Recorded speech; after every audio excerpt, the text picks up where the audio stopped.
যুবক ছেলেরা, তুমি যাকে বিয়ে করবে তাকে দেখে নিবে। আমার বোনেরা যাদের কানে মাইকের আওয়াজ যায়, আপনি যে ছেলেকে বিয়ে করবেন তাকে দেখে নিবেন।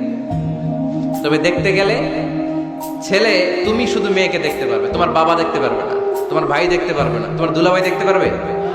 কারণ বিয়ে হওয়ার আগে সবাই ক্যান্ডিডেট। তুমি দেখতে গেছো, তোমার বাপের পছন্দ, মাইয়া তোমার বাপের পছন্দ, বিয়ে হয়ে যাবে, ঠিক কিনা? বিয়ে হওয়ার পরে উনি হবে শ্বশুর, তখন ওনার সাথে দেখা দেওয়া যায়। মাসালা বুঝতে পেরেছেন? এজন্য বিয়ের আগে একে অপরকে দেখে নেয়া, জেনে নেয়া, এটা সুন্নাত। কিভাবে দেখতে পারেন?